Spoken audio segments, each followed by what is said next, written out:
В эфире Абхазского телевидения информационный выпуск Амшикшара. Здравствуйте. Сегодня президент Рауль Хаджимба встретился с активом и общественностью Гулрыпского района. Глава государства выступил с оценкой социально-экономической ситуации и политических событий в стране. В частности, Рауль Хаджимба ответил на заявление представителей оппозиции о том, что они намерены создавать условия для отставки президента. Последние 3 года идет поступательное увеличение бюджета Гулрыпского района. И в итоге в 2017 году бюджет выполнен на 109%. Район сельскохозяйственный. Проблема распространения насекомых-вредителей, стихийные бедствия, имевшие место в прошлом году, не обошли район стороной. Если раньше только цитрусовые в общественном секторе собирали не менее 2000 тонн, то в этом году собрали всего 600. Вместе с тем в районе проведена огромная работа по расчистке русел рек, которые ежегодно по нескольку раз выходили из берегов и затапливали дома и участки сельчан. Более 40 миллионов рублей было выделено из республиканского бюджета на эти цели. В конце прошлого года начал функционировать новый детский сад «Сказка», что, несомненно, стало долгожданным и радостным событием для всех жителей района. В этом году планируется отремонтировать и второй детсад в Агудзере. Агудзерский садик, который и по своему месторасположению, и по своей инфраструктуре, он соответствует всем параметрам. Я не сомневаюсь, что в этом году, по крайней мере, мы приступим хотя бы к частичному восстановлению. Там 2 блока, один блок задействован, один не задействован. Если мы сможем потихоньку привести его в порядок, я думаю, благодарность жителей района была бы безграничная. О том, что 2017 год был сложным и не очень удачным для всего сельского хозяйства Абхазии, говорил и министр Даур Тарба. Несмотря на меры, предпринятые по борьбе с мраморным клопом, ущерб, нанесенный вредителям, очень велик. Борьба с насекомым будет продолжена. В бюджет страны заложены средства на эти цели. Оказать помощь готовы и международные организации. К будущему году идет серьезная подготовительная работа. Бюджетом Министерства сельского хозяйства предусмотрено 10 миллионов рублей. Но еще раз хочу подчеркнуть, что 10 миллионов рублей по сравнению с тем, что мы увидели в прошлом году, это ничего. Президентом страны создана государственная комиссия, которую возглавляет премьер-министр. Мы разрабатываем план мероприятий на этот год к весенним полевым нашим работам. Проблема мраморного клопа – это не проблема отдельно взятой Абхазии. Это проблема международного характера. Потому что в этот процесс задействовано огромное количество государств с высокоразвитой экономической системой, но тем не менее борьба с ним очень трудная и несет она за собой огромные потери и затраты. В этом месте нам предстоит встреча с представителями международных организаций, которые как бы заинтересованы нам оказать определенную помощь. Даур Тарба рассказал о финансировании различных направлений сельского хозяйства в районе, включая животноводство, овощеводство, закладку фруктовых насаждений, созданных на средства по инвестпрограмме. Кстати, эти плантации будут переданы производителям в частную собственность. О первоочередных задачах Министерства внутренних дел говорил в своем выступлении министр Гари Аршба. МВД – организация, которая не принадлежит ни к одной политической группе и стоит на защите закона и порядка в стране. Борьба с наркоманией и предотвращение дорожно-транспортных происшествий, в которых гибнет все больше молодежи – глобальная проблема в нашей стране, отметил министр.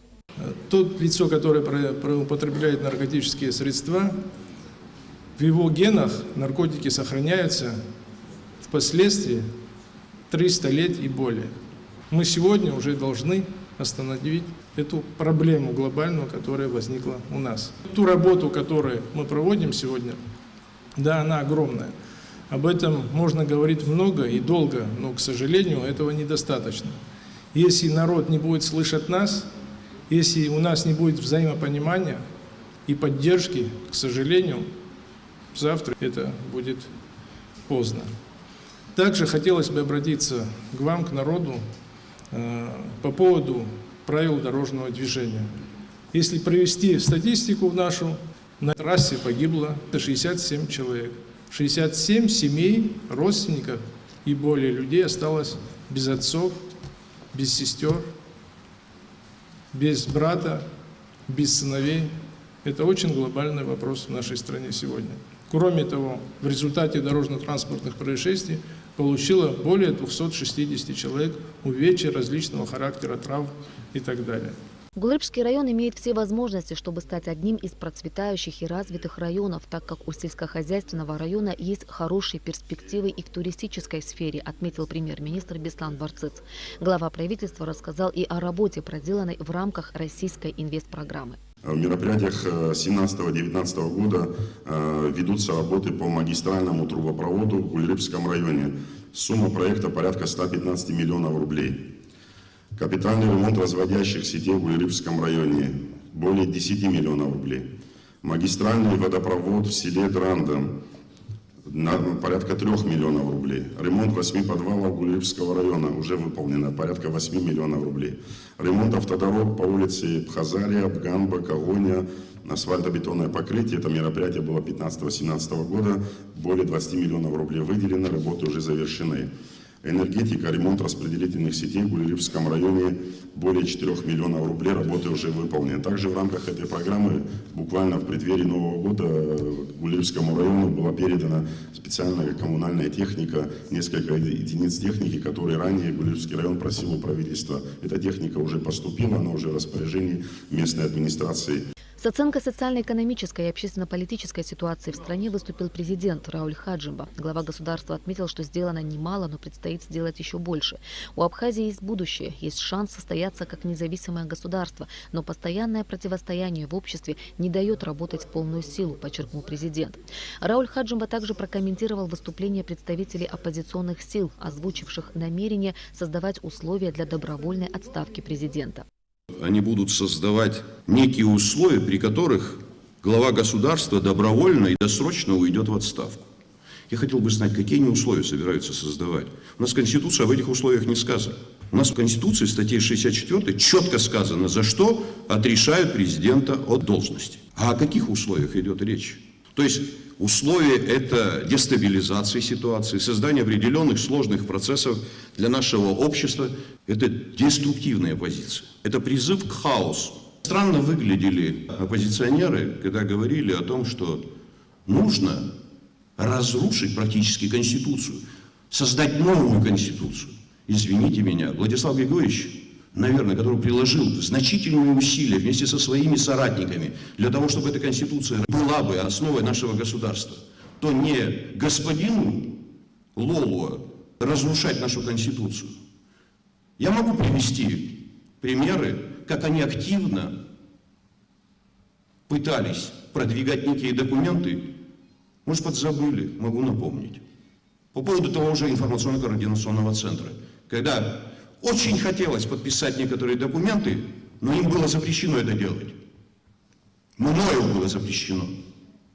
Потому что, не прочитав документы, не пройдя соответствующие экспертизы, обсуждения, ни один документ не должен быть подписан. Что касается вопросов перераспределения полномочий, о которых говорил Сергей Шамба. А кто мешал Сергею Шамбо, находясь в парламенте, решать эти задачи? Но решали задачи другого свойства.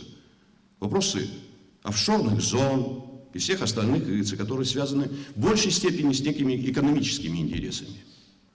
И когда говорят они о том, что мы завтра все приведем в движение, извините меня, они привели все в движение, что стране сегодня приходится платить порядка 3 миллиардов долга. Если мы делаем такого рода заявления, то мы должны думать о завтрашнем дне, о будущем нашей страны. У нас практически сегодня есть шанс состояться. Войну легче пройти, чем строить государство в мирное время.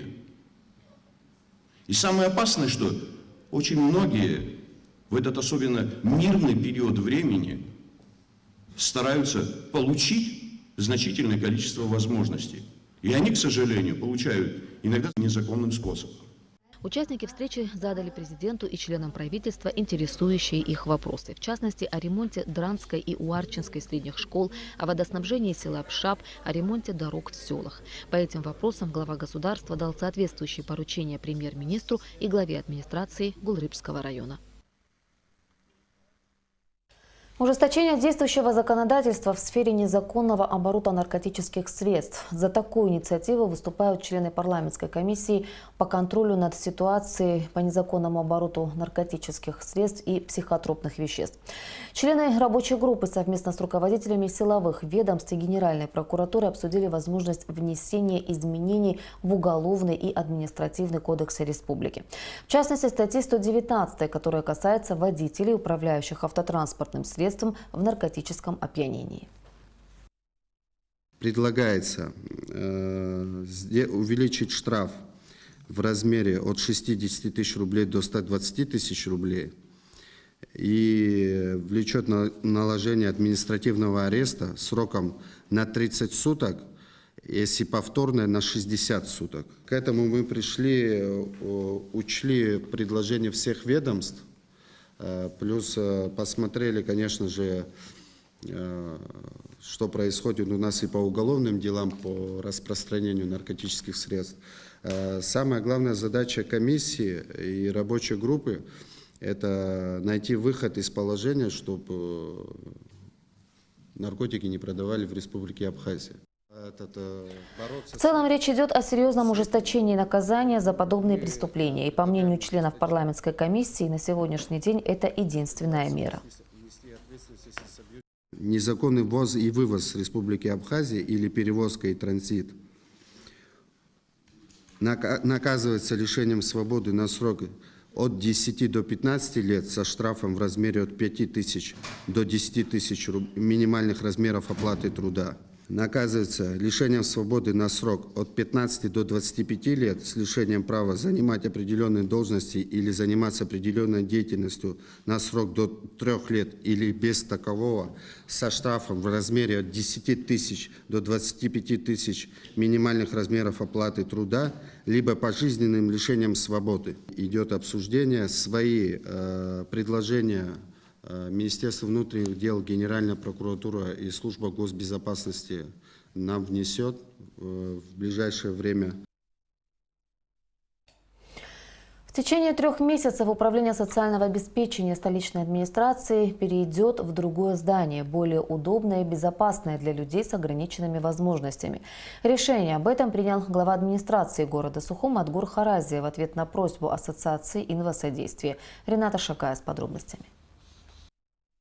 В конце прошлого года Ассоциации инвасодействия общественной коалиции за равные возможности в партнерстве с Московской региональной общественной организацией инвалидов «Перспектива» был организован 2-дневный семинар на тему «Доступная среда и универсальный дизайн». Тогда главной темой для обсуждения стали возможности создания безбарьерной среды в городских условиях для людей с любыми особенностями. На семинаре присутствовал и глава столичной администрации Адгур Харази. На одной из этих встреч меня попросили изыскать новое место для Собеса, потому что инвалиды все связаны с этой организацией.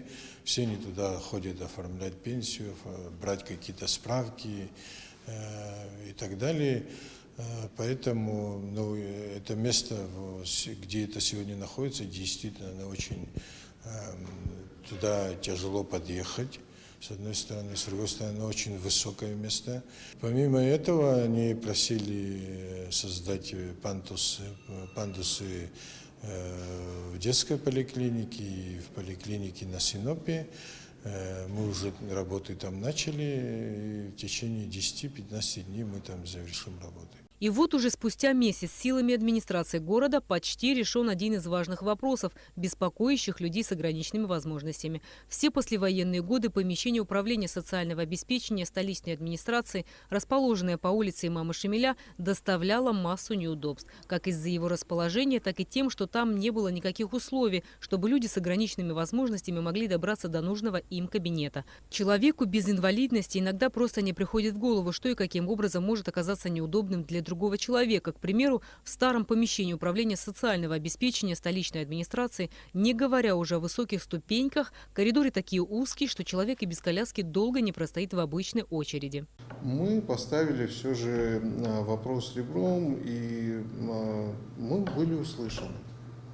И это просто самый лучший подарок для нас, если честно, да, что вот мэр города, помимо того, что вник в суть проблемы, он смог проявить волю, да, и смог какие-то действия предпринять. И фактически сейчас мы находимся на той стадии, когда в центре Сухума, в очень удобном месте, найдена замена тем ужасным помещениям, которые сегодня занимает Собес. И если, а я надеюсь, что не будет никаких препятствий, да, если это все вот у нас получится, сложится, то, в общем-то, я думаю, это будет колоссальный прорыв. Как рассказал глава администрации столицы Атгур-Харази, управление будет перенесено в более доступное и удобное место в центре столицы. Место имеет свой заезд, свой двор, где можно ставить машины.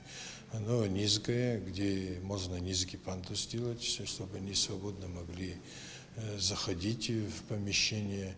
Оно удобное, широкое, там территория очень большая, позволяет. Единственное, там необходим ремонт. Сейчас мы ведем сметные работы.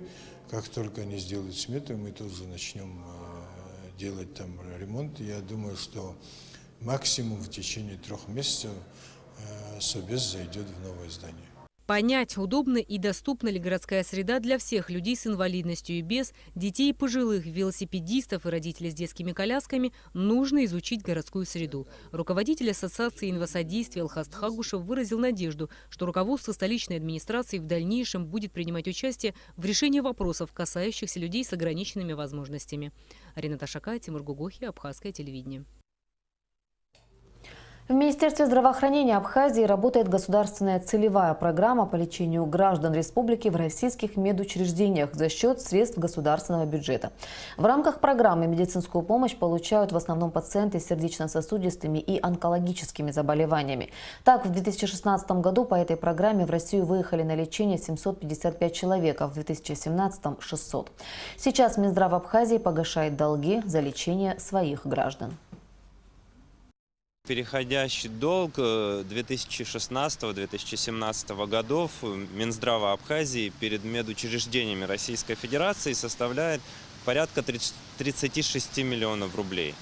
На данный момент погашение начато практически недавно и погашено порядка 7 миллионов рублей уже.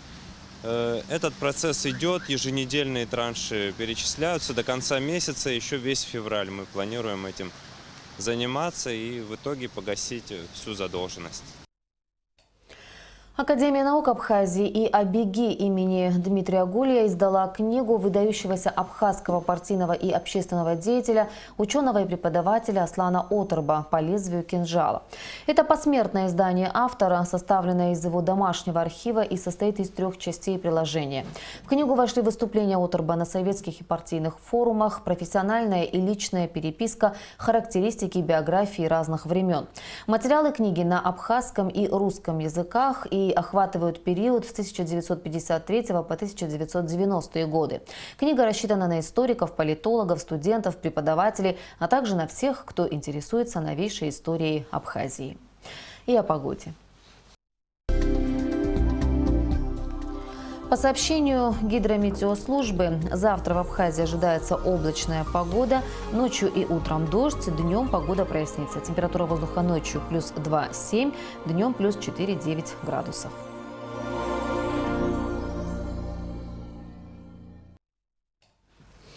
Информационный выпуск завершен. Я прощаюсь с вами. До встречи в эфире.